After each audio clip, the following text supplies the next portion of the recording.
of Philly, where the birds take flight. Eagle swag on the rise each and every night.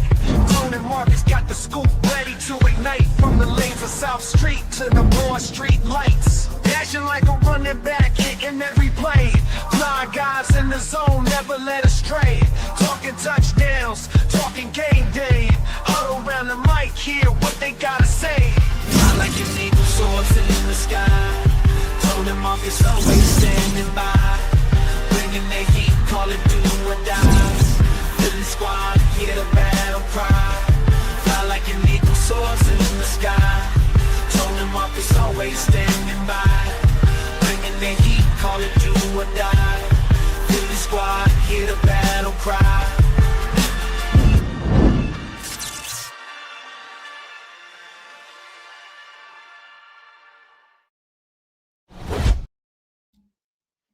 What's going on, ladies and gentlemen? We are back. The Bald Eagles podcast is back. We got a lot of things going on. We had a crazy weekend. We had storms. I lost power. All kind of stuff going on, bro. What's going on, Tone? What's going on, my guy? How you feeling, man? You talking about a storm? Like, I didn't even know it got that bad over there. Dude, we lost power. I lost power last night about 12:30. Didn't come back till 4:45 a.m. So and this was like thunderstorms, crazy wind, tornado level stuff. Yeah. Branches all in the yard, all that type of stuff, man. So, but we good to go right now.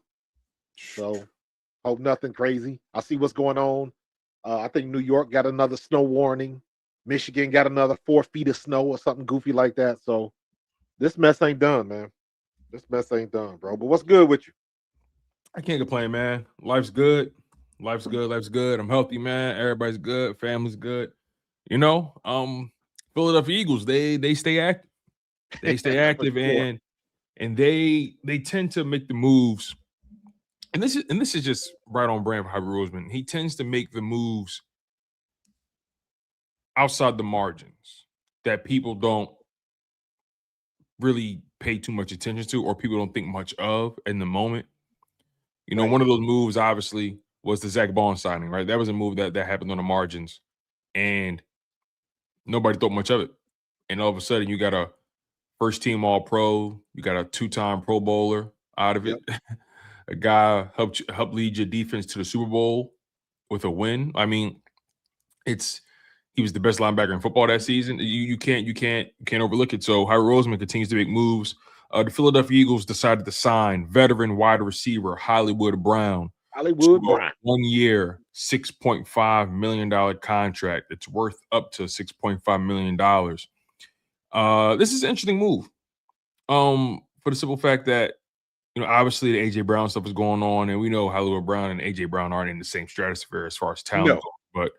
Not even close. But as of today, AJ Brown is on the Eagles roster, and that roster, that wide receiver room is interesting, man. You have AJ Brown doing what he does, DeVonta Smith, and you add Hollywood Brown, his speed, his ability to take the top off of defenses. And look, he's nowhere near the player he was his rookie year or even his third year. That was the career year. His third year in Baltimore, that was where he had his first and only 1,000-yard season.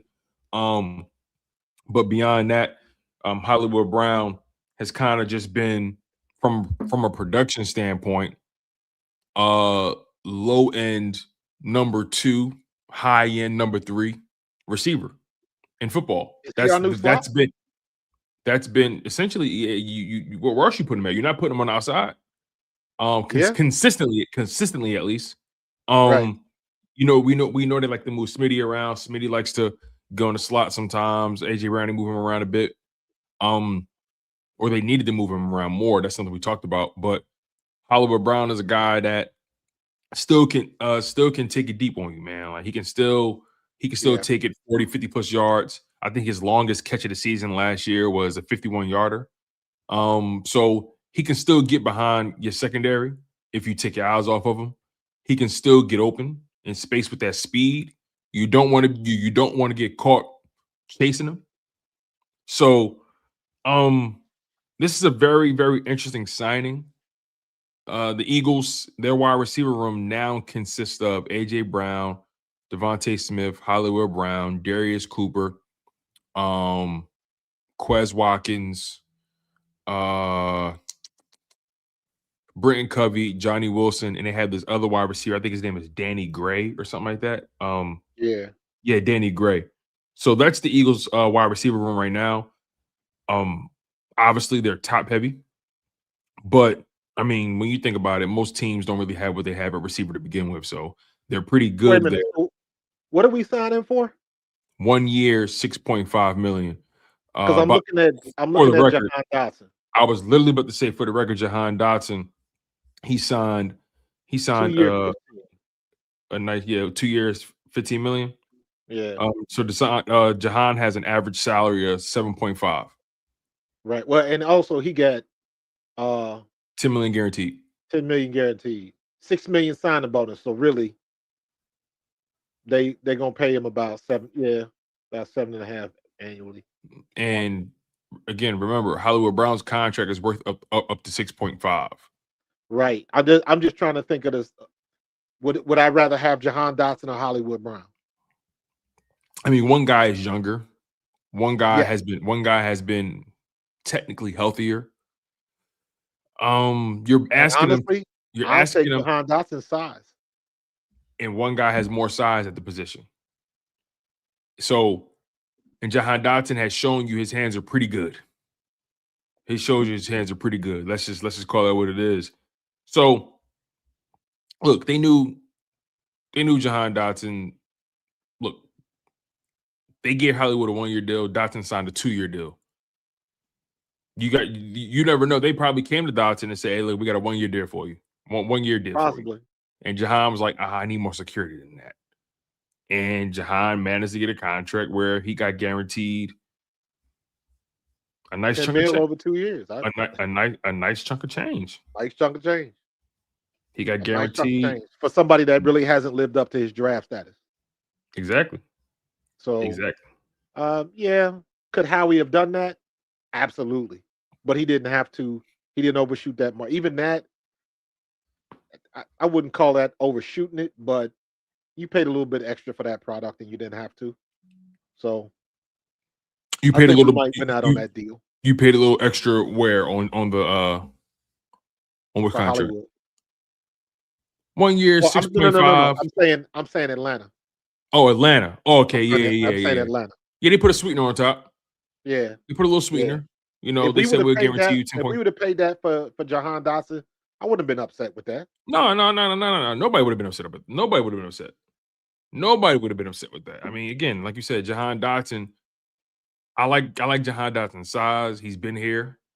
Yeah. I think if they would have gave Jahan Dotson that exact same deal that Atlanta gave him, I wouldn't have thought twice about it. Right. Guaranteed him 10 million, 2 years, 15 million in total, 7.5 annual salary. You gave Hollywood Brown a 1-year deal, 6.5 million. Maybe Dotson wanted a bigger opportunity. Like there's certain things that people tend to overlook. Right. About negotiations, and that it requires 2 people to come to an agreement, not just one. And if I had to choose, I'm gonna take Dotson. He's been here and I trust him. Dotson has made big catches for the Eagles. So Hollywood Brown in 2025, he played in 16 games, one of his healthier seasons. And by the way, I want to make sure I'm doing him justice, right? I don't want to act like Hollywood Brown has been somebody who's been just like a scrub. Yeah, he is not a scrub. Yeah, I don't want to talk about Hollywood Brown like he's just nobody in this league. Hollywood Brown, 5'9", 180. Not a big dude at all, very slight, but a speedster. Yeah, he would hit you with the quicks. Yeah, a fast guy. And 2024 was a down year for him. He had got hurt. He's kind of been dealing with ticky-tack injuries since 2022. 2022 played in 12 games. 2023 played in 14 games. 2024 only played in 2 games. And 2025 has been his healthiest season since 2021. He played in 16 games, started in 6 of them. But he really didn't do nothing. Well, I mean, especially in a situation. 570 yards, 5 touchdowns. So, something like that. 16 games played, 74 targets, 49 catches, 587 yards receiving, average 12 yards of reception, 5 touchdowns. I mean, look, he got into the end zone five times. It's not awful. And agreed. And also he was in an offense where, who was it? Xavier Worthy was hurt half the season?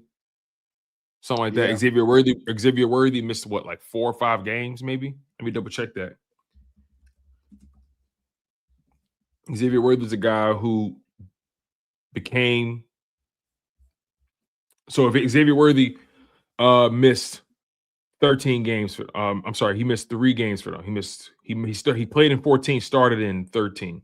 So he's a starter for them. So he missed about 3 games, 4 games, because he got hurt at the beginning of that Chargers matchup, if I'm not mistaken. Right. So yeah, he missed 4 games basically. Right. And when he came back in 14 games played, 532 yards, 1 touchdown. I mean, Hollywood Brown had a better year than him. Had a more productive year than him. So, and overall, that Chiefs offense struggled, period. They had no running game. They had no running game. They didn't get Rashee Rice back until when? He came back, midway through the season? Mm-hmm. Make sure I got that right. In 2025, he played in 8 games. And in 8 games, they was missing him. Listen to this. Rashee Rice did in 8 games what Hollywood Brown did in 16 games. So Rashee Rice is their clear number 1 over there. And Hollywood Brown obviously couldn't carry that load, not having Xavier Worthy for 4 games, not having Rashee Rice for 9 games. So Hollywood Brown kind of became the number 1, and he was never that. He was so it's yeah. important to understand roles. I was just talking about that this morning, dude. I did a live on my lunch break today because I had to laugh. I was making my wife a sandwich, and then all of a sudden, I see a comment on one of my videos from the YouTube chat, and it was like, "We just got Hollywood Brown," and I was like, "What?" So, but that's one of the things I was talking about. We are in the enviable situation where you got DeVonta Smith, you got AJ Brown, Dallas Goedert, and Saquon Barkley. Defenses have to make a choice, and that's the point. Because if AJ Brown leaves, whoever we bring in, if they don't have that level of attention, that means everybody's focusing on DeVonta. Is his production going to go down? Because now it's a different thing when your opposite on the other side of the field is just a guy. To the point you were just making about Hollywood couldn't really hold the load. He just didn't, he wasn't putting it down like that anymore. Yeah, and again, he was never that guy. First of all, when you draft him 5'9", 180, hard for a guy like that to be number 1. Very difficult. Exactly.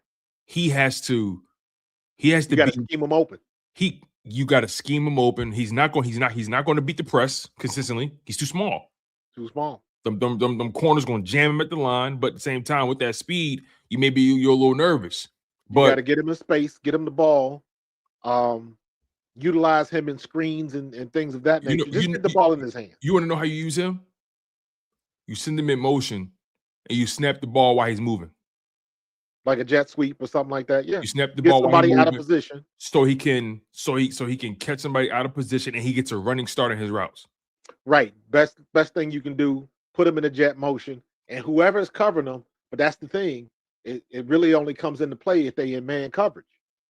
If they're not in man coverage and they drop back in zone, then they got you. Then it's all about is the play going to get him in an open space? Is the scheme going to get him in an open space? Yeah. But if you can catch a defense in man coverage, and you got a linebacker or a free or a DB running across with him, and to your point, if they can catch him on the snap, where that DB has to open his hips and try to run and maintain with him, then you got him at a disadvantage, and that's when the quicks come into play, and he can really make something happen. But that's not going to happen all the time.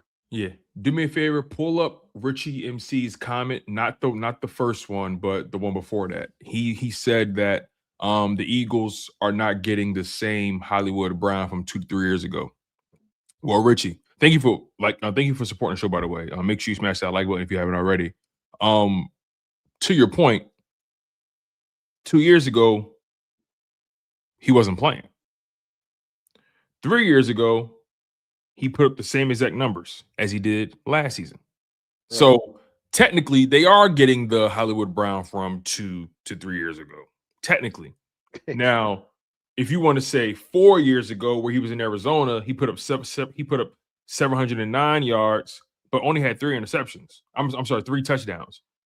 If you want to take it further and say 5 years ago, that was his biggest year with Baltimore, 2021. Had 91 catches on 146 targets, 1,000 yards, 6 touchdowns, right? So the reality is 2-3 years ago, wasn't playing and put up the same numbers. So he is what he is. And remember those years in Arizona, he had D-Hop next to him too. Remember that? Yeah. Remember, I think D-Hop was there. So he's a guy who has been able to function when he has other guys on the offense. I'm not going to sit here and act like Hollywood Brown hasn't been productive for his standard. Now, unfortunately, he was drafted in the first round. If he was drafted in like the 3rd round or 4th round, we ain't got no. Then the value was, first of all, that's not even up to us to this. That's not even up to us to even really worry about because we didn't draft him. Right? Correct. Baltimore drafted him. They didn't get value, but the Eagles, 1-year deal, $6.5 million to be a number 3 receiver and arguably a number 5 option on the offense, and a guy that can give the opposing defenses something else to think about because of that speed. Speed kills, and speed terrifies you, and it's something you're always gonna have to account for. Some guy's so fast, you just gotta throw it deep because he gonna catch up with it. Yeah. So we just need somebody on that opposite side that requires attention. Exactly. He can't be just a guy. Right. And Dotson, again, I prefer Dotson. I think he's a more well-rounded product than Hollywood Brown by far. But I think Hollywood's top end speed, that becomes interesting because now what it does is when you think about the moves they've made, you have to associate it with Sean Mannion in terms of not saying he's telling them to sign these guys, but as the GM, your job is not just to aimlessly sign players. Right. Your job is to sign players that you and the head coach and the OC believe can execute what you're trying to do. They're gonna make a difference. So when you put that into the pot of gumbo, and then you factor in that they managed to bring back Dallas Goedert, now you see that it was paramount for the Eagles, not just for the $20 million dead cap hit they were trying to avoid. You want to make sure Sean Mannion has a viable tight end in his offense. Right. He's coming from that school of Green Bay where they had Tucker Kraft going crazy. And Luke Musgrave, he was supposed to be the guy there, but he couldn't stay healthy, and Tucker Kraft supplanted him because he was just healthier, more consistent, developed his game. So you get a sense for what the Eagles are trying to do to make sure Sean Mannion has enough bullets in the gun to execute what he wants to do on offense. Right. I'm still, I don't know if I'm sold on Johnny Munt yet, but no, there's no reason you should be. I mean, he's a guy who's never had production. I watched a little film on him. And I'm not discouraged by what I saw. Depends what you were looking for. Well, what I wanted to see is how he blocks, right? And the little bit, and I'm saying this, I've watched maybe 10 plays, but he gets his hands on people. He can move his hips around, and it looks like he's fast enough to at least be formidable on a pass pattern. If you catch him in the right matchup with the wrong linebacker, he can do damage. Is he going to be a playmaker like Dallas Goedert? I doubt it. But he's at least got to be in a situation where he can block and he's not going to be a liability if you want to go into the passing game. Because what we can't happen is every time Johnny Munt is in the game, or they know we gonna run. We can't pigeonhole him like that. So he's got to be able to do both. Mm-hmm. And what I've seen so far, and I'm going to watch a little bit more, he looks like he can handle himself on the line of scrimmage and in the pass patterns. Because the biggest thing for me is, and it's a low bar for us because of the last 2 seasons, we got to have a tight end that can block. Yes. What we were getting from Dallas Goedert and Grant Calcaterra and Granderson last year was laughable. It was laughable. Yeah, and so, people like I came across a clip, and this is after Dallas Goedert got re-signed, and again, love what he does from a skill perspective, right? Who was I watching? I was watching Acho. Him and Shady was talking about Goddard being back, right? And they said it was a good move for the Eagles, but they mentioned Acho specifically brought up the idea that you want Goddard back not just for what he can do in the red zone, what he did for the Eagles, but also his blocking ability. I said, whoa, that's how I know you're not watching. It's the little things people say that expose themselves. It is not hard to figure out these days. It's the little things people say to expose themselves. In a vacuum, the surface conversation is, yeah, it's good for the Eagles to bring Dallas Goedert back. You should have stayed there. Should have stayed there. Because the minute you step into the weeds, you should expose yourself. You should have spoke about the production in the red zone. You should have spoke about how he was a security blanket for Jalen Hurts, like he did, right? You should have stayed in that pool. Appreciate you, Panda. You should have stayed in that pool. The moment he said, "Yeah," and by far he could block. He's not. He has not been the same blocker in a couple years. Nah, he hasn't. He hasn't been the same blocker. He wasn't a good blocker when we went to the Super Bowl, bro. And I know you know because you are a running back and you watch for that. We played, I believe it was the game we played at home against Dallas. And we were on the goal line, and I was like, come on, dog. You got to give me something better than that. He didn't touch a soul. And I was like, we gotta do better than that, especially when we on the goal line. And that is a mentality, and I've heard people say this before. You can ask Barrett Brooks about this. When you get on that goal line and you in the trenches, it is a mentality. We are going to physically beat you and dominate you on this line of scrimmage. And our tight ends just didn't have it. You got to put your head in there and at least get somebody on the goal line, for goodness sake. And sometimes it seemed like the optics were that they were just going through the motion because the play was going up the middle, and they didn't think that their guy was going to be able to get into the play anyway. So it's like they gave a half-ass effort. And I was like, oh, and it just looked so bad. And I was like, we cannot have that. We need somebody that can handle that wide nine technique, or if they're a little bit tighter, you got to get your hands on them and at least get your hips around so they can make a move. Or if Saquon's coming up your back, give him some room to make a cut.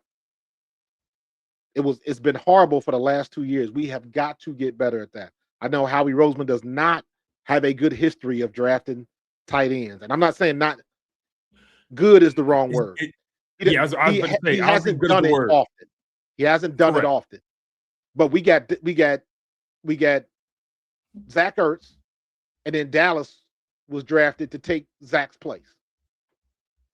So you're absolutely correct. You could say he's 2 for 2. The Eagles have only drafted, listen to this, man. 3? The last Eagles tight end they drafted on day 2 or sooner was Dallas Goedert. Yep. Prior to that, the last tight end they drafted on day 2 or sooner was Ertz. Yeah. And after Goddard, the last tight end they drafted was they drafted Grant Calcaterra, and they drafted who was that? Jack Stoll, I think it was, right? Nah, we missing somebody. Nah, we missing somebody. What's old boy? He's on the podcast now. Harbor. Oh, are you talking about Clay Harbor? Yeah, didn't we draft Clay Harbor? They drafted Clay Harbor in. Was that before Howie?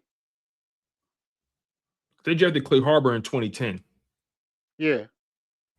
And Clay Harbor was a day 3 pick. 4th round. Yeah. So, and Zach Ertz was drafted in 2013. 2nd round. So, again, I say the Eagles haven't drafted a tight end on day 2, and I'm really looking at this right now. This is crazy. I haven't gone this far back that I'm looking, but Somebody said Selleck. So- When was Selleck so- drafted? Brent you Selleck. said Brett Selleck? I can tell you right now. Give me a second. I just saw him too. I just saw him the other day. Oh, yeah? Yeah, when I went to NFL Films, he was up there with his boys. All right. So they drafted LJ Smith in the 2nd round in 2003. And Selleck was a 5th rounder. day 3. So Yeah. in this century, you guys, in this century, the Eagles have only drafted 3 tight ends on day 2 or sooner. We're talking the past 26 years. Think about that. Think about how many draft classes in the past 26 years. Yeah, that's crazy. The Eagles have only drafted 3 tight ends on day 2 or sooner. That's rounds 1, 2, and 3. Yeah, that's crazy, bro. They drafted LJ Smith in 2003. They drafted Zach Ertz in 2013 because Zach Ertz was a part of the Lane Johnson draft. Right. And they drafted Dallas Goedert in 2018. I've been saying that they need to invest in that tight end position, this draft class. And I would love for them to do so on day 2 of the draft. You got a 1st, a 2nd, and 2 thirds. You can't draft a tight end one of those thirds. And that's if you use it. I don't know what their plan is. I don't know what their plan is, but you gotta do something there because Dallas Goedert's 31.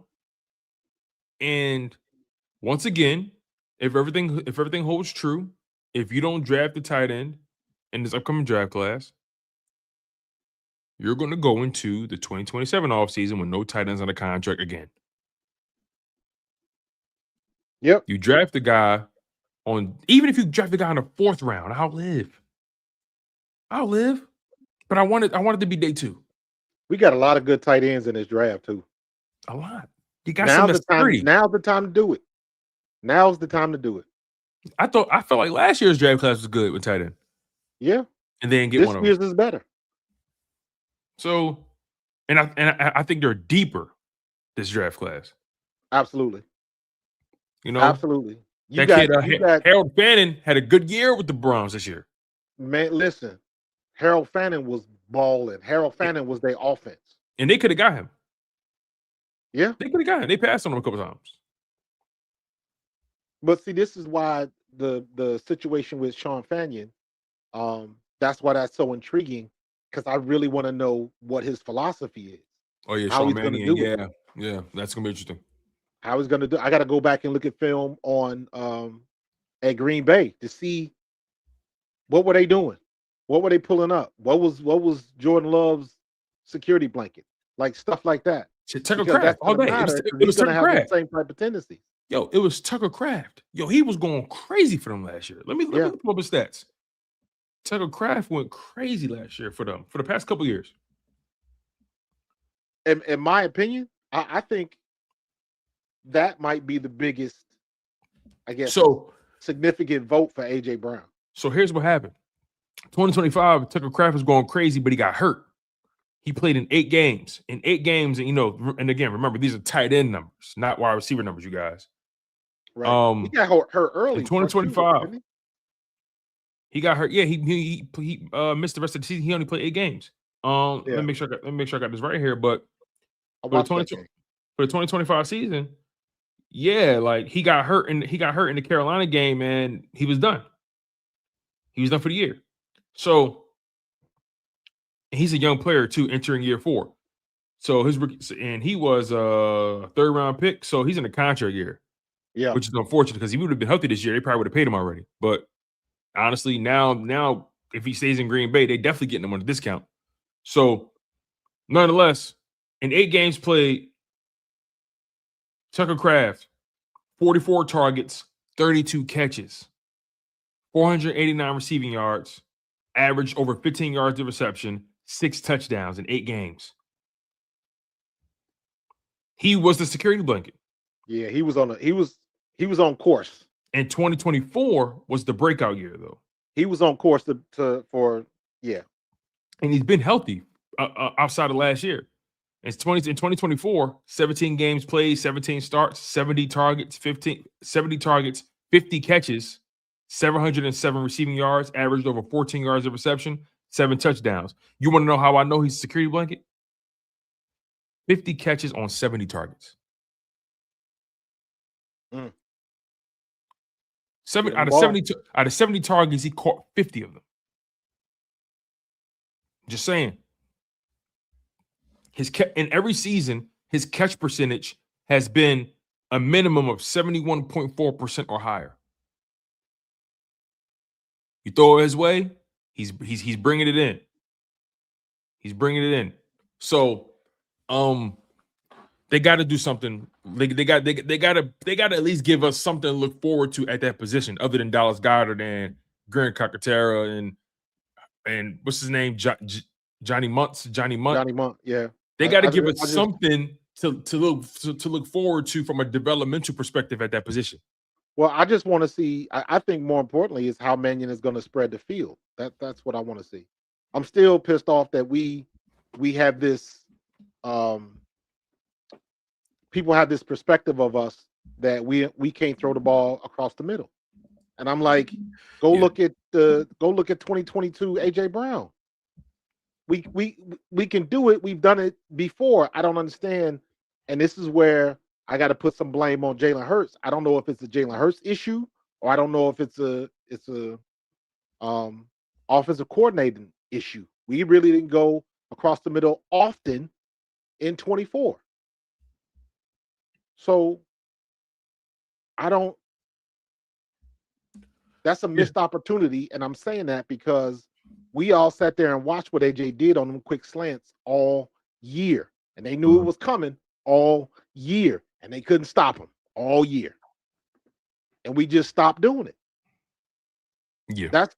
Those are the type of things that frustrate me, because I'm like, that should be like your bread and butter. Run it till they can stop it, and nobody can stop it, and we stop running. So my biggest concern is Sean Mannion. I think he's got enough. I think he's got everything in the right spots. Mm-hmm. He's smart. He's young. I think he's the new wonder kid. All of that type of stuff. That's great. How is it going to manifest when we walk out there in Lincoln Financial? That's what I want to know. And I think that's reasonable. Again, today you have AJ Brown in your roster, and we don't know what the future holds, so we have to communicate like he's going to be here. Yeah. AJ Brown, DeVonta Smith, Hollywood Brown, Dallas Goedert, Saquon Barkley, Tank Bigsby still on your offense. Tank Bigsby. And Tank Bigsby is the best backup we can have right now. And you got the young developmental wide receiver in Darius Cooper. And this is where it gets even more interesting for me. You bring in Hollywood Brown on a 1-year, $6.5 million contract. Again, we don't know what the guarantees are. We don't know what the details are. But trust and believe, the Eagles can wash their hands of that if they want to. So, Now, Darius Cooper, I'm looking at you. You're entering year 2. You were an undrafted rookie, right? You made the final cut to the roster. And, you didn't get too many opportunities. I think Darius Cooper, to be fair to him, he quite literally only had, he played in 13 games, but only had 11 targets, 9 catches. So when he did get the ball going his way, he made sure he caught it. He made the most of the opportunities that he had. No matter what he did with it, he made sure when the ball came his way, he caught it. And at that point in his career, in the situation he's in, I have to appreciate that to a degree. 11 targets, 9 catches. That's nothing on the NFL season, right? 92 yards receiving. He caught, and guess what? Six of his 9 catches on those 11 targets were for first down conversions. So, again, I'm not going to sit here and bloviate about a 9-catch season. But I have to look at the player and compare him to what the Eagles are bringing in Hollywood Brown. And Hollywood Brown obviously has a 7-year career, entering year 8 of producing the way he produces. And you have a 2-year player or a young player in Darius Cooper entering year 2, trying to not only make a name for himself and be productive, but make this Eagles roster. Right. And adding Hollywood Brown steepens that incline. So now, obviously, A.J. Brown, DeVonta Smith, untouchable. Once you get past that, Hollywood Brown, Darius Cooper, Johnny Wilson, who's coming off the injury, who has traits that automatically puts him ahead of Darius Cooper. His blocking ability, you get what I'm saying? The guy, Danny Gray, who we're not really worried about right now. Quez Watkins and Brenton Covey. Brenton Covey's probably going to make the roster off the strength of punt return. Right. So now you're looking at Darius Cooper and you're saying to yourself, hey, young brother, will you step up to the plate and take advantage of this old motherfucker Hollywood Brown? Well, Darius, you got health on your side. You got youth on your side. I just think he needs opportunities. You got the legs. Darius Cooper not slow. No, you got the legs. Now he's not Hollywood Brown fast, but Hollywood Brown ain't Hollywood Brown from year 1, year 2, year 3. Right. Darius Cooper is a lot bigger. And Darius Cooper has the size advantage. Yes. Hollywood Brown 5'9", 180. So Hollywood Brown 5'9", 180. Darius Cooper 5'10", 210. You got 30 pounds on him. 30 pounds. And I don't know if I'm willing to say Hollywood Brown is such a significantly better route runner. Correct. I don't know if I can say that definitively, personally. So all I'm saying is there's Cooper. This could be an opportunity for you to elevate your game. The cream gonna rise to the top, and Howie Roseman is a master of that. He's a master at stimulating competition on his rosters. Because this is how he builds his teams. It's evident at this point. He drafts well. He develops those players. He invests and pays those players. And then he supplements the roster with a bunch of 1-year deals. And the occasional splash player that you go get that you can't miss on. He has some free agents there, here and there. But Howie's system is predicated on developing and investing and gambling. That's gambling on the fringe players. He doesn't gamble on the high stakes positions, if you notice. Right. He gambles on a wide receiver 3. He gambles on a linebacker in Zach Bond that, but you also brought in Devin White just in case. Now, obviously, that became what it became, but it's just one of those things like he puts enough out there or brings enough in where if you want it bad enough, you're going to take it. Right. You want it bad enough, you're going to take it, and you're going to run with it. Darius Cooper did that last season. He did just enough to make that roster. I think Darius Cooper had one of the better camps. Easily. One of the better camps, one of the better preseasons. Right. And I would never that game to me, it still lives rent-free in my head. Like the way he moved physically. Yeah. Yeah. Get the kid in there, let him get his opportunities, get his hands on the balls and see what you can do. Mm-hmm. So it's going to go back to Mannion and what they do. Preseason this year is going to be lit. It's going to be fun. It's going to be lit because we are going to be looking for anything. We're going to be looking for anything that's better than what we. Again, the bar is low. The bar is low, and we got to keep it 100 too, because I just had this. I had this conversation in the Amish market over the weekend. Of all places. Of all places. Somebody saw me, recognized me, wanted to talk about the Eagles, and they just wanted to go off on our offensive coordinator. And I was like, I agree that Kevin Patullo needed to go. However, you got to be real and honest with the situation that if our offensive line blocked anywhere close to adequately, most likely Kevin Patullo would still have a job. Because if we could block between the tackles, the run game would be better. If the run game was better, the play action was better.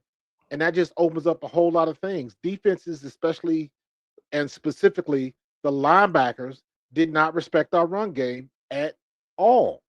And it hurt us. It hurt us very badly. And nobody wants to look at that. Everybody just wants to say, well, it's, Kevin Patullo need to be out. And I don't disagree. However, there's some reasons, and this is where we've talked about this before, where you got to throw some of this in Jeff Stoutland's lap. Because he's the coach. He was the run game coordinator and all of like that. And he's the one that left Cam Jurgens out there when he was stinking up the joint. I don't care if he was hurt or not. If he's hurt, get him off the field. We saw Brett Toth play great against the Giants. We never saw him again at center. And it hurt him. And I never understood that. I was like, was Toth hurt too? Like, yes, we had injuries on that offensive line, but that's when the coach is supposed to come in and say, okay, you're not getting it done right now, so let me take you off the board until you get healthy. When you get healthy, you're one of the best in the business. But as of right now, not so much. And for whatever reason, Stoutland didn't do that. And it cost us. And another one of them situations where if we can see it, I know he can see it. But they never made that move, and it cost us. And nobody wants to bring that up. And I was a Stoutland fan. I thought, to me, Stoutland was untouchable. So I was in my feelings a long time after that happened. I'm still in my feelings about that. But I got to be real about it, too. Got to keep it 100. Because if it had been, we quick to throw the blame at Sirianni. Because there's so many people that don't like him. It's easy not to. Exactly. Stoutland was beloved by everybody. Right. So when some of the blame plops in his lap, you don't hear that noise too much. So I don't think the new offensive coordinator, he's not going to fill them shoes, but he don't have to either. Because again, all he's got to do is get the line blocking better than they did last year. And that's not hard to do. As bad as they are. Yeah, with the talent you have, you still gotta err on the side of caution with health, right? Guys like Cam Jurgens getting the stem cell, Landon Dickerson, same thing. Dickerson was tweaking his contract. You and I haven't talking about that yet. Yeah. Let's migrate into that conversation. Very revealing. Very revealing. Very telling. Very revealing. He in the Eagles decided to knock a year off of his current deal. He wasn't scheduled to be a free agent until 2029. And that was a big ass deal when they signed it. Now he's scheduled to be a free agent in 2028. Yeah, at the end of 27, right? I'm sorry, the end of 27, excuse me. So he'll be a free agent in the 2028 I think you said it right, but I said it right. Yeah, he'll be a free agent in the 2028 offseason. And that just tells me this man is on a year-to-year basis, and he already sees the end is nigh. He sees the end is nigh. He is on his last leg. Listen, I'm not talking about the stem cell ones. Listen to this. He signed a 4-year deal worth $84 million 2 years ago. That made him the highest paid guard in the NFL that ran through 2028. Yep. According to ESPN's Jeremy Fowler, the restructure is worth around $36 million over 2 years, including $15.7 million this year. That is about $3 million less than Dickerson was due over the next 2 years. He can make up the difference by meeting incentives in 2027. Basically, he got to stay on the field. Basically, he got to stay on the field, but not just stay on the field in 2026. Hey, you want to make up what you lost? Give us 2027 too. We'll take the year off. Man. We'll take we'll take the year off. We'll take a year of commitment away from you. Still, come on, bro. I saw you buy that $18,000 zero-turn lawnmower. I know what you're doing. Yeah, but you got to stay on the field, or that's all you're gonna be doing is mowing lawns, bro. exactly. Come on. Yeah, we'll restructure your deal. We'll take a year off to take the pressure off you for sure. Yeah, but guess what? We want $3 million back, but we'll give it back to you if you give us 2027 too. Yeah, we'll give it back to you. It's pay for play. Literally, that's what that is. So pay for play. His new average annual salary is now around $18 million per year. So Dickerson drops from being the 3rd highest paid guard to the 9th highest paid guard in football. But you know what's funny about that? He agreed to it. And he didn't have to do that. He didn't. You know what that sounds like to me? That sounds like he knows. He went to them. He knows. Yes. He went to them. Just in case the stem cell thing don't work. He knows. We talked about Tone. What do I talk about all the time? Can you walk away from the game, or does the game spit you out? We just saw what happened with Bryce Huff. That thing with Bryce Huff affected him more than anybody knew when he was here and couldn't play. Because I was a fan of Bryce Huff. I was like, I've seen enough to know this kid can play. And then he got hurt. And then he was never the same. And his situation just went from bad to worse. The funny thing about that is he got healthy at the right time and couldn't get back on the field. Yeah. Everybody else was playing too well. Did you know he didn't log a single snap in the Super Bowl and didn't accumulate a single stat line in the playoffs? Yep. Not a tackle, not a assisted tackle, no nothing. He was on sidelines and special teams, bro. I commend his off the field task, his off the field purpose that he feels called to. I commend that. But from a football perspective, what a wash. What a wash. He is what I say. His timing was horrible. His timing was horrible. Very similar. A little bit different, but kind of the same. With Hassan Reddick. And I'm saying that because Hassan Reddick was doing everything he was supposed to do, but he just did it 2 years too late. Because he was getting up there in age, and didn't nobody, even though he earned it, didn't nobody want to pay him that money at his age, at his position. And Bryce Huff, he's basically, the timing is off. The timing is off. And to your point, he got healthy. I saw flashes from him. I liked the kid. And to me, Bryce Huff was the defensive version of Mekhi Becton. The only problem is when Mekhi got here, there was nobody in front of him. And he got in and had time to play and figure out what Jeff wanted him to do. And he did the damn thing. What? Bryce Huff never got that opportunity because everybody in front of him was balling. Well, hold on. This is what happened, though. Remember, to your point about Mekhi Becton, Tyler Steen was in front of him at first, at that position, at right guard. Yeah. Then Tyler Steen got hurt. Yep.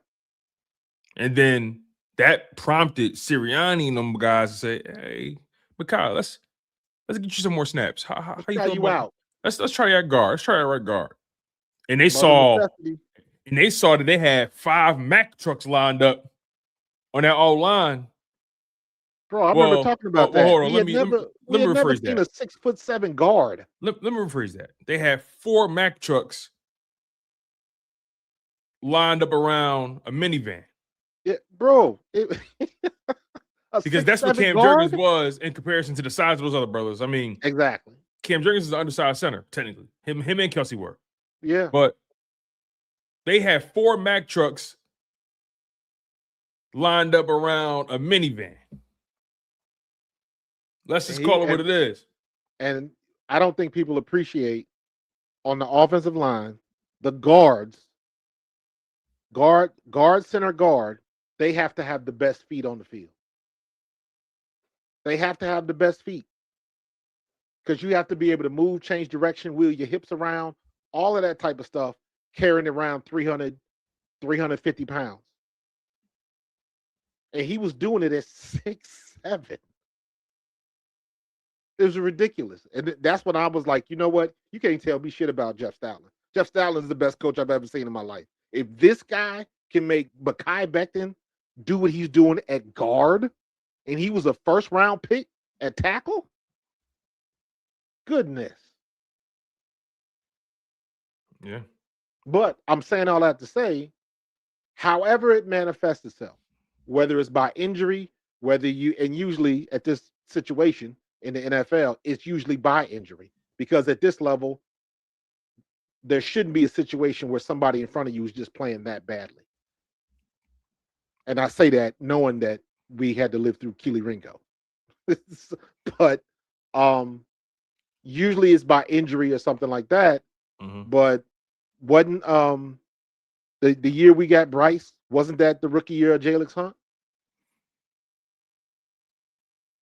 And he came on the scene and was just like, yes, it was. Because you got Quinyon, Coop, and Jalen Hunt in the same draft. Yeah. Which is crazy to think about. That's crazy to think about. And all of them made the most of their opportunities when they got it. Because nobody wanted to.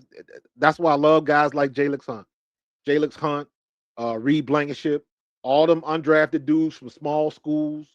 And all they want is their opportunity. Darius Cooper's the same way. I put them all in the same boat. Those are the guys that you're looking for because they always going to have a chip on their shoulder. You ain't think I was good enough? Watch. And for a minute, I put Bryce Huff in that category. Like, how you going to log all of them sacks with New York? I don't care what anybody says. You don't luck up in the 11 sacks or whatever he had that year. Yeah. It was a good year. It was a good year for him, and he made the most of it. He got paid. He got 34. He got, what was it, 15? He got $34 million on the arm. He got a lot. 3 years, $51 million, $34 million guaranteed. Hey man, work them lithium-ion batteries, bro. Whatever you're doing. Listen, man. I ain't mad at you. You know, sometimes I think we look at people when they come into the league and we expect them to see the game how we see the game, and just see the financials of it how we see it, and see commitment how we see it. And the reality is, there are some people who just happen to be good at something. Yeah. And they get to that level. And look, he was a undrafted guy too. Let's make that clear. Like, he had to grind to get to it. And once you get it, once you hit that lick, and if your heart not really in it, made $34 million. And look, he's not even 30 yet. Right. And I would imagine he's been playing let's just say, for the sake of argument, he's been playing football since he was 8 years old. Let's say that. Yeah, and Jalen. What's the age? Jalen Hunt was a 3rd round pick. What's the age that kids are allowed to play football that they start? I don't know. Depends on where you are. Depends on what state you're in. I started playing at 10 years old. So at PA, when you was coaching the kids, like what's that age normally in PA? Oh, dude, we had kids like 6 years old. All right, so let's say that. Let's say, for the sake of argument, Bryce Huff started playing football at 6 years old, right? And I don't remember the exact age, but let's say he signed the deal with the Eagles when he was 26. 25, 26. So you dedicated 20 years of your life to a sport, and you leave it at 27, 28 with your mind intact, and you got $34 million in the bank. That's a win, bro. If you do taxes and you pay your people, all right, let's say that 34 drops to 25. Yeah, he ain't missing no meals, bro. Can you blame a guy? Nah, and a lot of things. One of the things that people don't realize is that is becoming more and more popular. Guys retiring at 30, 31 years old. They're not going till they 37, 38, 39. Frank Ragnow, the center for the Detroit Lions, who was an all-pro, came off of an all-pro season, said, I'm Yeah. done. Yeah. I'm cool. Dude, do you know what the NFL pension is after you get your 4 years in? So I have no idea. bruh, and the amount of money you can make now. Shannon Sharp is making more money now on his podcast than he ever made on the NFL contract. Frank Ragnow was healthy as an ox. Well, let me not say that.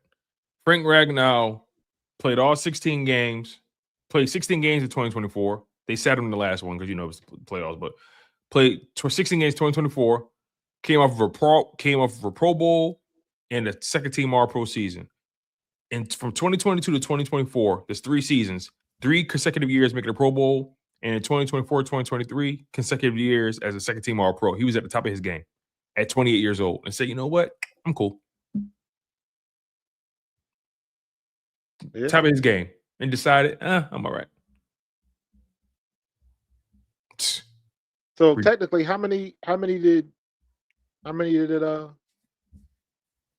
Huff play? How many years did he play? Huff was undrafted. He spent 4 years. He spent 4 years with the Jets. 4 years with the Jets. A year with us. 6 years. Gave the game 6 years. Came into the league at 22 years old. Left the game at 27 years old. His birthday is April 17th. He'll be 28 in April. He left the game at 27. $25 million richer at least. He good. He good. Plus when he get, and I'm not talking about the money he made before that either. I didn't mention the money he made before that. He'll be collecting his $4,000 a month from the pension and all of that kind of stuff. So he good. He's straight. Yeah, man. Real quick though, I know we're getting close to that time. The Jalen Waddle deal, we briefly talked about that. Yeah. But Dolphins sent Jalen Waddle and a 2026 4th-round pick to the Denver Broncos for Denver's 2026 first, which is 30th overall, and a 2nd and a 3rd round pick. The AJ Brown market just continues to get more interesting, and all it does is just continue to show that Howie Roseman's not a psycho for why he's not moving up AJ Brown for just all they're doing actually is driving up the price. That's it. AJ Brown ain't got to say a word. The minute that AJ Brown says, I want to be traded, the price drops. Yes. So all he got to do is keep his mouth shut. And I spoke about this a couple days ago, or was it yesterday? I can't remember. But I said, what's so funny? Out of all this AJ Brown stuff, and even all the stuff that we've seen him do, say whatever it is, he has yet to definitively request a trade. Correct. The only thing he said publicly was when he was on with Micah Parsons, and the only thing he said was Philly is home. That's all he said. That's all he said. All you hear is people trying to speak for him. Oh yeah, it's speculated. Yeah, I think AJ would welcome a change of scenery. Yeah, the Eagles aren't shopping him, but they're listening. But guess what? No one has officially shot their shot yet. Dude, listen to the reports. Everybody in the chat, go back and look at the receipts. Listen to the reports. Adam Schefter, Ian Rappaport, Diana Rossini, Colin Cowherd, Acho, any of them. Every report says the same exact thing. They saying something, but they ain't saying nothing. They saying the same thing that was said when all of this stuff started at the end of the season. It looks like AJ Brown might want to be out of Philadelphia. Why? And then they start going into the same old. He wasn't happy. It was something going on between him and Jalen. He's not getting along with the coach. They'll always show the clip of Sirianni and him getting into it on the sideline. They always show that stuff, and they riff off those specific incidents. Mm-hmm. Period. No new information, no new news, no new quotes, nothing that AJ has said. It all goes back to the stuff that they've seen. Nothing's ever changed. So I'm like, what's the over and under on how many more reports we're going to get about AJ Brown getting traded that is saying the same exact thing? Right. And to your like, point, he hasn't said a word. exactly. Because the reality is, if he was as disgruntled as they want to make it seem, he would have done what all these guys do. Pen a letter to the media. Remember Myles Garrett penned a letter to us telling us how much he wanted to be traded? And then the moment he threw a bag in front of his face, he shut the fuck up. Did he? Cash that check, bought a brand new pen and everything. Yeah. And if you're AJ Brown, Eagles are paying you $32 million a year, you get traded, that deal gets altered because the only way that deal can go through is if the Eagles convince the team to take on some of the money. You know what I mean? Things like that. So the reality is, again, no one's really tapped into this part of it. AJ Brown has not definitively said anything about wanting to get traded. And guess what? If he did, Howie Roseman would have been singing a different tune. Absolutely. It's singing a different tune at the combine. He would have been singing a different tune at the combine. What did he say? He said that we're not in the business of getting rid of good players, but I wouldn't be doing my job as a GM if I ignored every conversation. Absolutely. What else was he gonna say? He said people make offers all the time about anything. You got to listen because you wouldn't be doing your job. You got to listen. The minute he says, "Yeah, we're shopping around looking for a good deal," everybody conspires to shortchange you. Exactly. And if AJ wants to leave that bad until late in the game. Exactly. And if AJ wants to leave that bad, that's not something he worried about. Well, it just like I said about look at what the Dolphins did with Tua and the hit that they took to get rid of Tua. And that shows me that if you want to do something bad enough, you will find a way to do it. You talking about the hit with Tua. Did you see the hit they incurred by trading Jalen Waddle? You see, like you said, when you're desperate enough to get rid of somebody, you'll find a way and you'll take any hit that comes with it. The Miami Dolphins traded Jalen Waddle, knowing if they did, they would have to incur a $26.3 million dead cap hit. You know what they did? They traded him. They got a first, a second, and a third back. So you mean to tell me if Howie really wanted to trade that man, really wanted to trade him, you don't think he would have did it? Absolutely. And now, granted, $26.3 million is different than $40 million. Very different. And that $40 million dead cap hit goes down to, I want to make sure I got my numbers right. That $40 million dead cap hit goes down to, I got it right here. Give me 1 second. Here it is. That $43 million dead cap hit goes down to $16.4 million if they wait after June 1st. Yes. So if they are going to trade AJ Brown, it's going to happen after June 1st. That's one. Number two, at that point, teams have spent their draft capital. Teams have spent their money. Teams are starting to iron out how they want their roster to look. Yes. And that's not to say it can't happen, but what I'm trying to say is if you're Howie Roseman, now the lake has gotten a little bit murkier because whatever draft compensation you get back, you're not going to know where it's going to land on the draft. So therefore, you can't even properly qualify the value. Correct. You're hoping and play it out, Tone. Let's just say that the Patriots do really want AJ Brown. So now everybody's going to be watching the Patriots to see what they do in the draft. So they can't say anything because they don't want to tip their hand.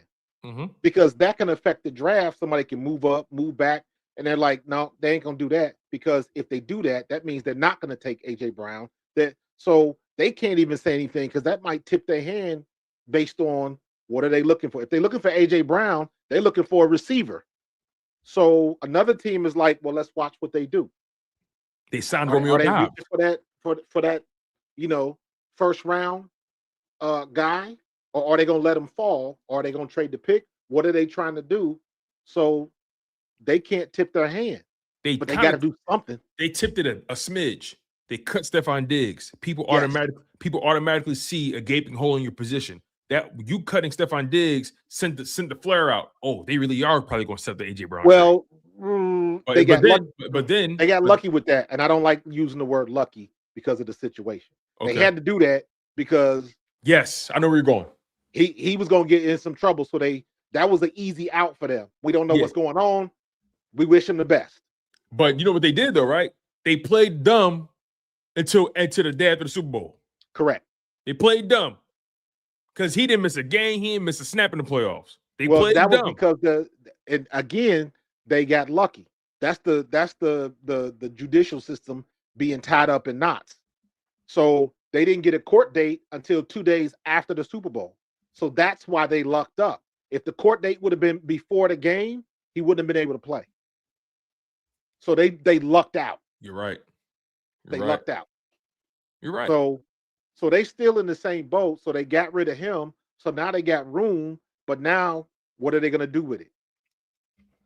Are they going to fake the funk and then all of a sudden be bringing in number one wide receivers just to fake the funk and throw curveballs at everybody? That is possible. Yeah, and that is possible. And they signed Romeo Doubs as well. Romeo Doubs was the kill because remember everybody was like, "Ooh, well maybe the Patriots aren't gonna take AJ Brown." And right after the Doubs signing, then everybody was like, "Well, does that affect the AJ Brown talks, rumors, all of that type of stuff?" And again, ain't nobody saying nothing. The Patriots ain't really saying nothing at all. And Romeo Doubs, that video they put out, AJ was just trolling folks. Oh, the way he's on the podcast with Edelman and them. Yeah, and then, I still don't like that shit. Like I don't like that cute shit personally. Like it's still weird to me. But like I'm not going to put too much stock into it. But I don't like that cute stuff. But Dobbs signed a 4-year deal, $68 million. I think AJ is getting everybody the middle finger. Specifically, Philly radio, all of that type of stuff. Like I sincerely, and this is just my opinion, right. I sincerely believe that AJ cares for the city of Philadelphia, but he could give two Fs about WIP and 97.5. I agree with 100%. Remember, he called up there. Yeah, and said, "Listen," and he sounded like he was out too. He sounded like he was on the radio. He heard something. Yeah, he sounded like he heard something. And said, "Hold up." He was like, "Where are y'all getting this from?" So I think from that standpoint, he's fed up, and I could understand why he would troll him and all that kind of. Because anything, I remember, I think we talked about this. Adam Schefter was on 97.5, and they were pressing him. Like, you got to have something on AJ. What you got on AJ? And finally, Schefter was like, "What do you guys like? What do you want me to say? I don't know." That's the one thing I respect about Schefter in this particular case, because he done said some bullshit before too, but. He was like, "You guys want me to say something about AJ Brown, but nothing has changed." And it's crazy when somebody who talks shit really don't have nothing to say.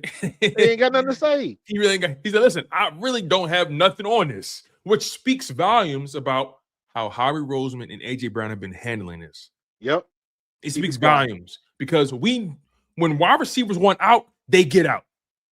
We've seen it. Facts. We've seen it. No, if AJ Brown was that much of a cancer in the locker room, he'd have been gone. When Stephon Diggs wanted out from Buffalo, what happened? Pieced them the hell out. You see what I'm saying? Gone.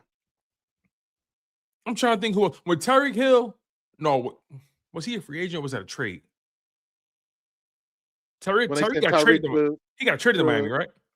Yeah. When Tyreek wanted out from Miami. I mean, when he wanted out from Kansas City because they didn't want to pay up, gone. Made it known. Gone. I'm trying to think who else.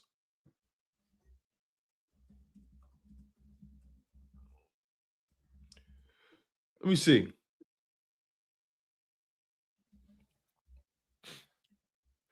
When Randy Moss wanted to get to the Patriots, he got there. When Amari Cooper wanted out from the Raiders, he got to the Cowboys. When DeVonta Adams wanted out from Green Bay, what happened? He got out of there. He duked out. So this isn't like the fact that you see these reports and how much they're just remixing the same statement over and over, they over and over again. really don't have nothing on this situation. And again, we may be surprised that on June 2nd, AJ Brown get traded. It may happen. It may happen. I'm not saying anything is impossible, but today they have nothing. They have nothing to substantiate but the fact that it's the same stuff they keep looping. AJ read the book on the sideline. And guess what they're gonna say? Regardless of what happens, guess what they're gonna say? Pickens, same thing. Or why do you think everybody's covering their butts now? Everybody's like, well, it could happen. It's possible. I know they're looking, and everybody's putting out comments like that. Because if it goes down, if it doesn't go down, if it goes down, see, I told you way back in January that this was gonna happen. And if it doesn't happen, you see, I told you way back in January that it could or it couldn't.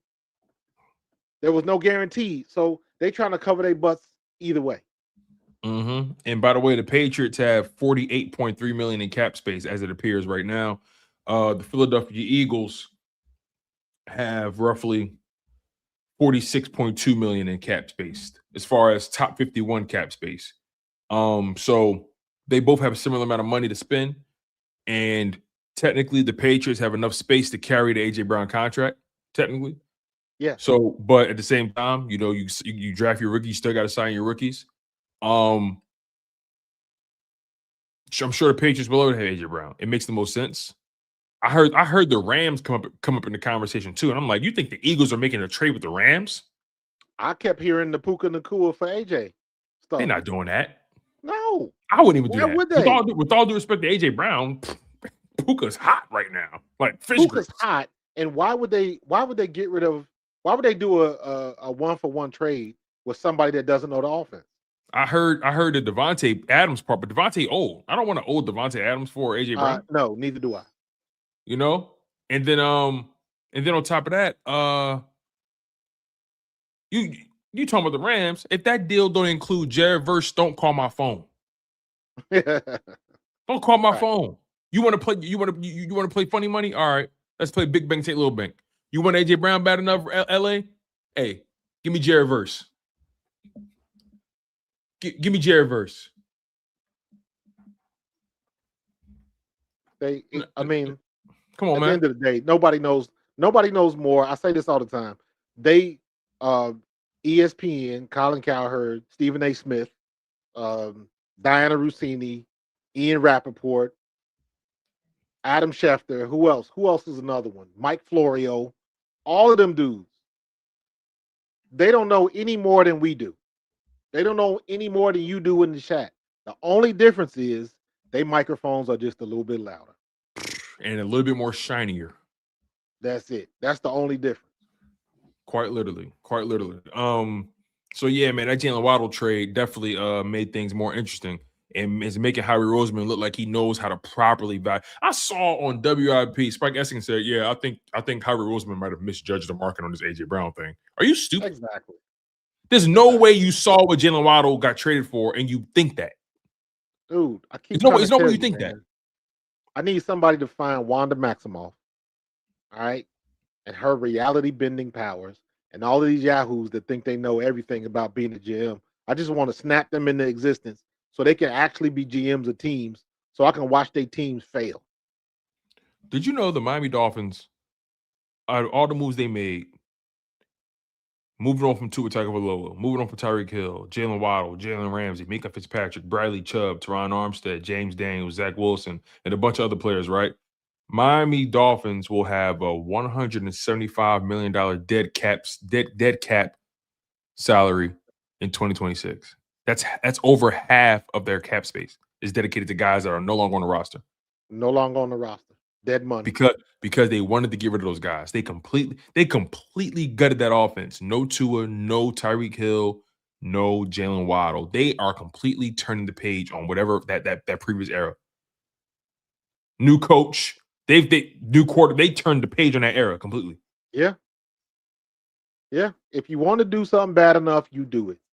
So they just went on here and ripped the Band-Aid off. It's like, if it's gonna bleed anyways. So let's get it over with. And So, and what you got to look at is in that list of players that they still owe money to next year, how long do they owe that money? It's a good question. But also, you just paid Malik Willis, what, 3 years, 60+ million, something like that? And now he ain't got nobody to throw to. And now he ain't got nobody to throw to. So how you going to properly evaluate him? Unless you plan on going wide receiver in the first round. And I feel bad for Malik Willis. Because let me look now at you this, finally gonna get an opportunity, and you can do some things. You had some weapons, and now you don't. It was good until it wasn't. So listen to this. I don't know, man. I just think that I feel bad for Willis because he didn't really get an opportunity in Tennessee. It wasn't good. His situation to me is very similar to what happened with Justin Fields and Bryce in Carolina. Bryce Young. Bryce Young is kind of coming out of it, and he looked good this year. But I saw what they did to Justin Fields. I feel like Justin Fields got railroaded. But it's just a situation of a young player being in the situation like, what do you actually expect? Yeah. And look, the rules have not changed. Everybody's just more impatient. The hardest position to develop is a quarterback. And it seems like everybody's patience has gotten shorter. Yeah. Yeah. And, in theory, the Dolphins, you're paying Malik Willis 3 years, $67.5 million on average. On average, that's over 3 years, that's about a $22.25 million salary per season. Yeah. And you guaranteed them 45 of it. So if you want, you can get out of the debt at the 2 years, right? And they now have their 11th overall pick. And they now have the Dolphins or Denver's 30th overall pick. So that tells me there's no way they're leaving that first round without a wide receiver. And they look at it from the perspective of new head coach, new young quarterback who's ascending, and you bring in a new number one receiver. They want to completely build this thing from the ground up again.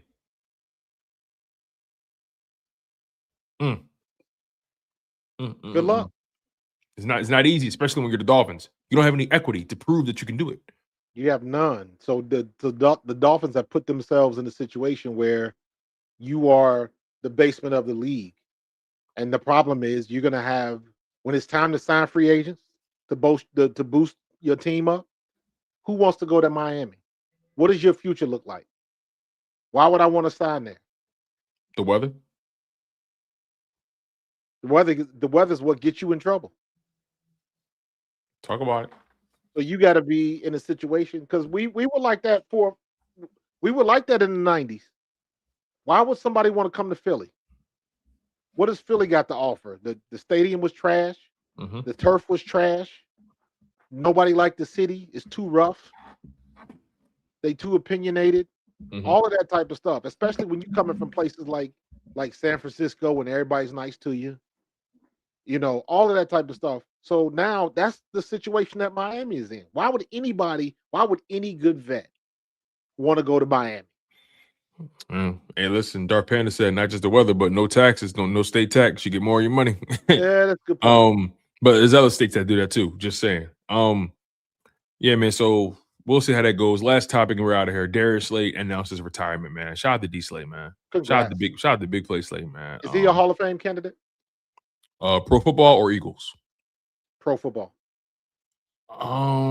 6 Pro Bowls and the Super Bowl champion? 6 Pro Bowls, 1-time first team All Pro, Super Bowl champion. Is he in the conversation? Spent 13 years in the league, 7 seasons in Detroit, 5 seasons in Philly, 1 stint in Pittsburgh, played 10 games for them before they moved on. Dude, what is it about Detroit where you get bonus points for surviving Detroit? Yeah. And look, the Eagles, remember when they got him in 2020, they only sent over a 3rd and a 5th. And with the Philadelphia Eagles, he got it on sale. Howie got it on sale. Yeah, with the Philadelphia Eagles, you got 74 games out of them. Yeah, 9 interceptions, 2 interceptions returned for touchdowns, 56 pass breakups, 1 forced fumble, 3 fumble recoveries, 2 fumble recoveries for a touchdown, 272 total tackles, 220 solo, 11 tackles for loss. For the Philadelphia Eagles, he was a 3-time Pro Bowler and a Super Bowl champion. Yeah. You got to that's investing and getting it back. And he was here in 22, right? Yeah, they traded it for him in 2020. Right. So my point is he got 2 Super Bowl appearances in a ring. 2 Super Bowl appearances, Yeah, and a Super Bowl win. 3 Pro Bowls as a Philadelphia Eagle. And you got to put him up there with the likes of guys as far as just being reliable. No, I'm not saying that. I'm talking. No, but I'm sticking in the Eagles. I don't think he's good now. as Revis, but when you look at the whole, look at the macro. Yeah. I know it's his fault because he played for the Jets, but did Revis Island ever sniff the playoffs and a chance to win a championship? I mean, was he there when Rex Ryan was there? I don't know. Because they made it to the AFC Championship twice. That was when their defense was legit. They had Bart Scott on that defense. But look, Darius Slay, man. See, cornerback. So, what's the bar? Right? What's the bar? Revis, right? Go ahead. Revis 7 Pro Bowls. How many first team All Pros? 4. See what I'm saying? He doesn't have enough of those. He don't I got agree. enough. He doesn't even have second team All Pros. He got that 1 first team All Pro. See, there was never a point where there was only one based off of the accolades. There was only one season where Darius Slay was definitively the best corner in football, and then every other season he's always been top 10, sometimes top 5. Yeah, and that's right. Revis won the Super Bowl with the Patriots, right? I think so. Super Bowl 59. Not 59. No, Eagles won 59. No. Patriots and the Seahawks. Super Bowl. Hold on. What is this? XL 6. Wait a minute. I can't even read the number now. XLIX. I don't know what that is. I don't know Roman rules. I can't even read it no more. But look, Darius Slay. I think if he had more All Pros on the resume, I would say, yeah, he's a Hall of Famer. He's not first ballot. He's definitely Eagles Hall of Famer. And he's definitely been.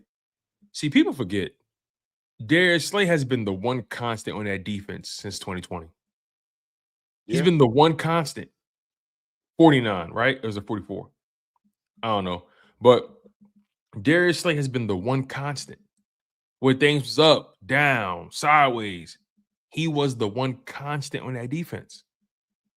He stabilized that cornerback position. He did, and he was good. For 5 straight years, he stabilized that position. He did not get enough credit for being as fast as he is. At 30. Arguably. He was running with Tyreek Hill at 30. Listen, arguably, he played his best season, like just from a pure coverage standpoint, he arguably played his best season in 2024. Yeah. Maybe he doesn't have the interceptions to match, but turned up in the playoffs, had 2 INTs in the playoffs?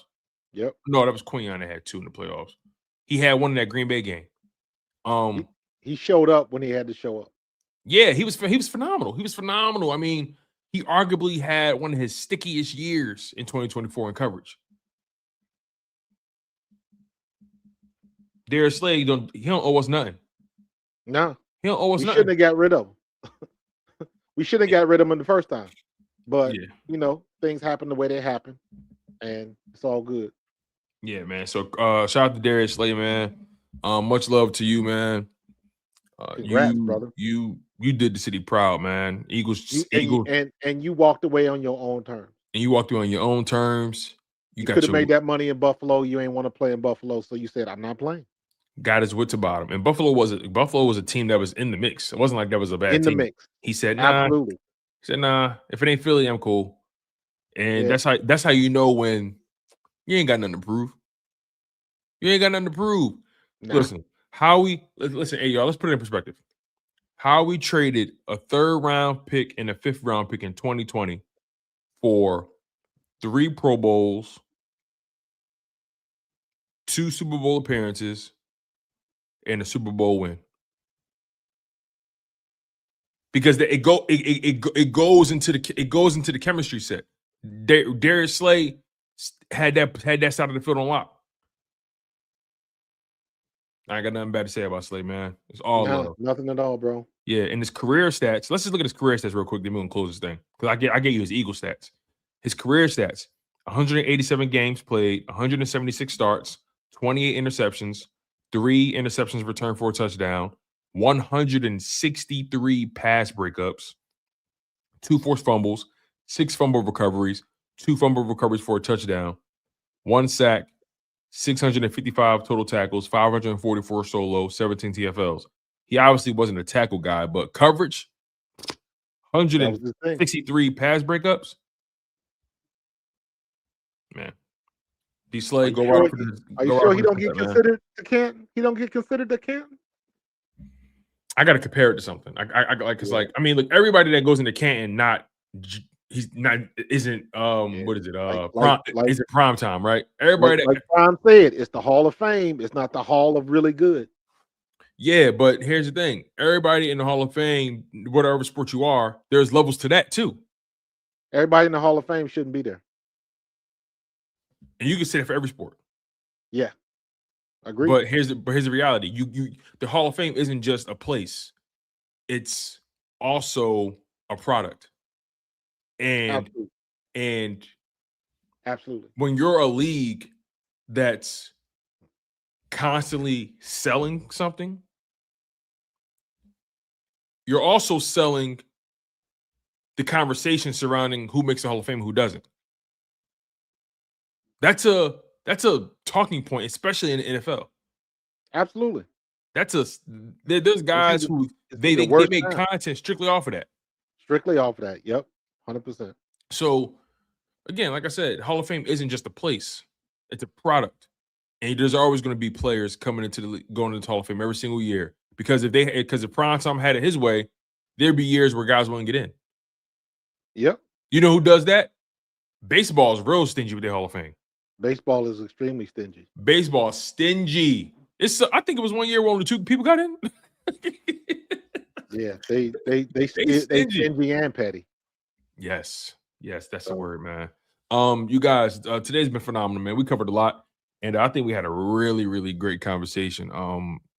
Covering all things: the Dallas Goedert situation, bringing in Hollywood Brown, Jahan Dotson, the Miami Dolphins trading Jalen Waddle to the Denver Broncos, Darius Slay retiring. I mean, Howie Roseman.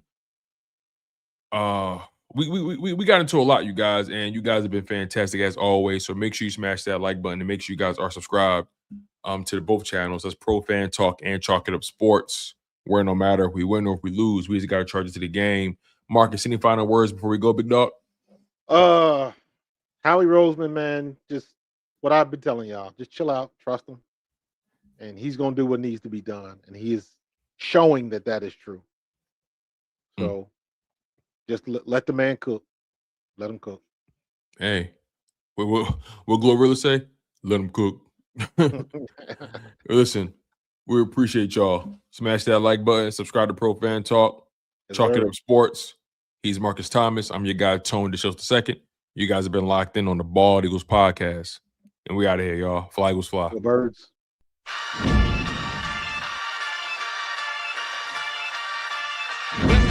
Of Philly, where the birds take flight. Eagle swag on the rise each and every night.